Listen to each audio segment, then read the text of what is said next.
All right, friends, today I want to pop on and talk about something that is a little bit vulnerable for me, and that is burnout and how to work through it as a creative business owner. I'm by no means an expert on how to avoid it, but I can share a little bit about my experience and hopefully guide you if this is something that you ever experience when you are going through, the ins and outs and highs and lows of running a business. All right. So if you've listened to the first few episodes of my podcast, I can promise you this is not the path that I intended for this to take. And to be honest, at times I thought about just taking the first 3 episodes down and pretending none of this happened. But it is something that I really wanted to commit to. And for me, it's just easier to share in this audio format on a consistent basis. But the more I've thought about it, I really want this to be a place where I can show up authentically and share with fellow business owners kind of the journey and really just keep it real on how it is and how it feels to run a creative business. I know this creative industry can be filled with so many stories of 6-figure launches and booked out calendars, but I'm hoping that there is some room for the messy parts that most of us, myself included, tend to bury behind a screen and a smile and just kind of pretend they don't happen. So for me, in 2024, I'm trying to show up a little bit more authentic and real, and I hope that can connect with you. All right, so while I thought this topic of burnout might be an interesting one to explore for all of the business owners in the room, it really seemed like it'd be a good chance for me to kind of work through my experience and my exploration into why the burnout happened. I'm obviously going to share a little bit about my experience, but hopefully everything I learned in analyzing this can help you to learn from the mistakes that I made and avoid putting yourself in the same space in the future. Perhaps some of my aha moments that I've had can really be helpful to help you find your way if you find yourself in a similar situation. All right, so here I am showing up like 6 months after I launched this podcast where I planned to have weekly episodes. I had content outlined. I had reached out to some educators to come on for guest interviews. But if you've been following along for any time at all, you realize I dropped the ball. I went dark, I logged off, so to speak, and I really had to get myself back into a groove. And for me, that just took a few months to figure out the path that I wanted this to go on going forward. So let's back up a little bit and talk about why this happened. So most recently during July, early August, I bit off way more than I can chew. I was, Little Miss Do It All. I'm a proud Enneagram 3. I try and accomplish everything for everyone, and I just ran out of steam. During the course of 4 weeks, I was parenting children by myself while my husband was gone for about 2.5 weeks. I packed up for a long week trip that my family was going on, including a 4-month-old at the time. And I call it a trip because traveling with kids is never a vacation, let's be honest. I traveled to Chicago to speak at a conference. I shot multiple family sessions. I hosted a day of mini sessions. I hosted my in-laws for a visit at our home. I launched a new website with new branding. I relaunched my video course. I sent my first grader back to school.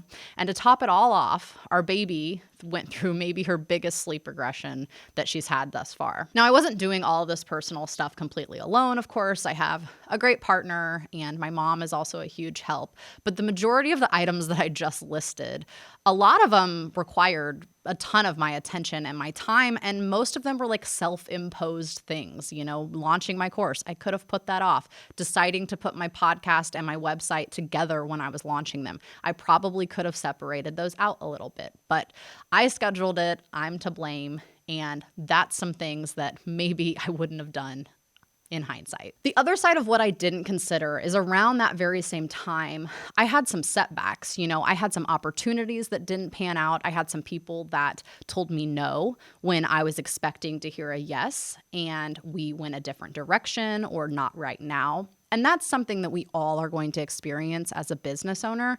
But when you get that combined with already being stressed to the max and overworked, it really just put me at like rock bottom, both mentally and physically.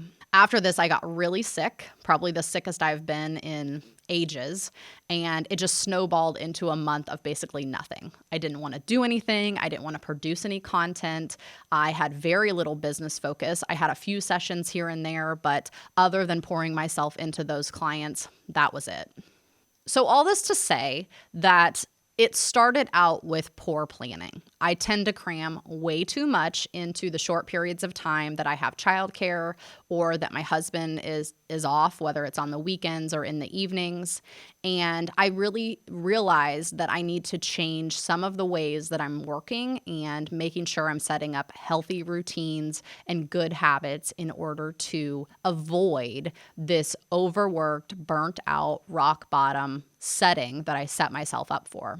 And I'll be really honest that it wasn't just I wanted to quit the podcast. It was that I had fully considered just quitting my business and going back to work. This was by far the most burnout that I've ever been and ever experienced. I just had another child last March, and I thought to myself, I don't know if I can do this with 2 children. So if you're a mom, specifically because I feel like dads do so much as well, but moms tend to just take it at a different level. The mental load that we all bear as mothers is completely different than I think a father has or, a grandparent has.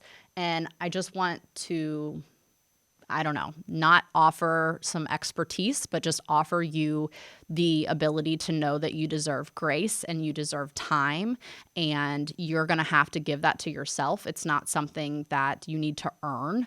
You just need to decide that this is something that you're allowed to have. You're allowed to have time to, if you had a baby in March, you're allowed time to get into a good routine. It took 9 months to create this baby. It's going to take you some time to change your previous routine with, whether you're going from 0 to 1 or 1 to 2 kids.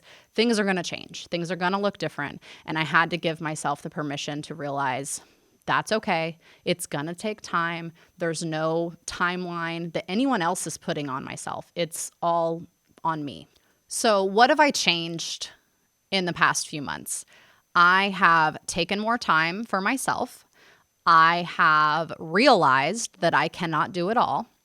And I have decided that in 2024, I'm going to set up healthy routines that will help me to stay, mentally focused and in physically good shape. The biggest thing I think I've done in the last 6 months for myself is I have joined a gym where I go almost every single day for an hour. I don't think at all about the work that I have to do or the meals I have to cook or the kids I have to prep for. It is my time to only focus on myself and my health and my strength.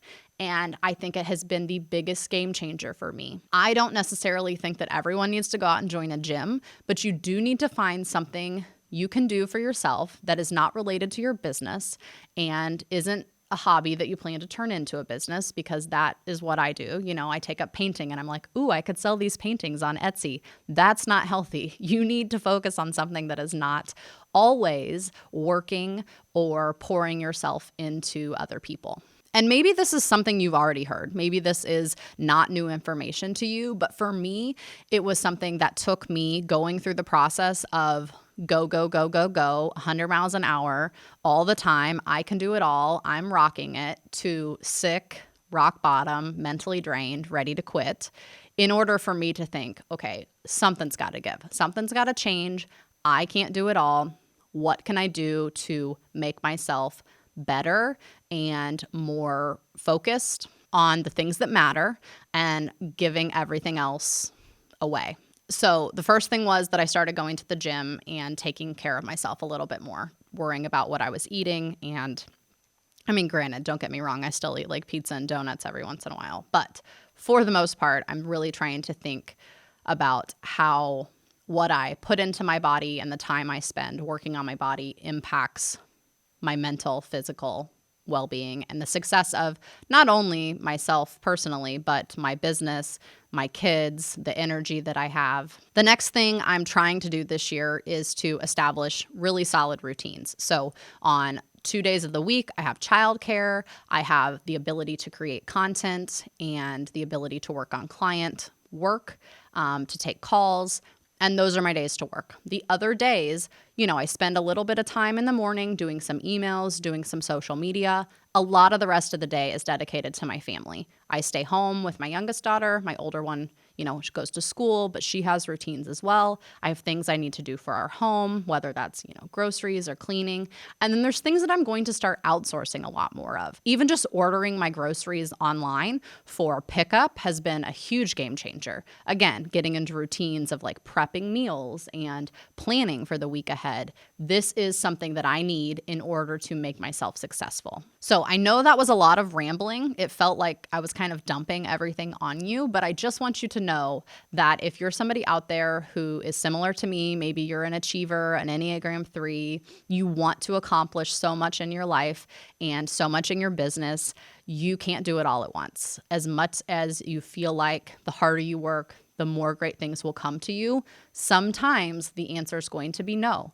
And sometimes you need to take a step back and work on yourself before you can move forward and start working on those goals and those aspirations you have for yourself. The other thing to think about is I now in retrospect realize the no's that I received were just giving me the opportunity to say yes to other experiences, and maybe that is just yes to staying home with my family and not traveling for an event. Or maybe that's the ability for one client to tell me no so that I can take another client down the line. I think putting yourself out there is really challenging at times, and you just have to know that sometimes the answer is going to be no, and as much as that can be really difficult to hear, sometimes it's for a reason. I hope that if you find yourself in a period of burnout where you want to quit, you'll take the time, like I did, to take a step back, give yourself a few months to figure it out, and try to find a new path forward. Try to make some changes and see if those changes that you make, whether they're in your personal or professional life, can help impact the ability that you have to focus on your business and grow it in a way that's sustainable and healthy. All right, so thanks so much for watching. I hope you enjoyed this. I'm really excited for all the content I have planned for 2024 for She Learns Video. I promise I'm planning it in a healthy and sustainable way so that hopefully I can show up a little bit more consistently for you and I can make this content valuable and relatable so that you as a business owner can grow your business with video and with solutions for creative small business owners. Thanks so much for watching and listening. Definitely subscribe if you're watching us on YouTube, and if you're listening on a podcast player, please subscribe for more content coming soon and give me 5 stars if you connected with any of this. Thanks so much.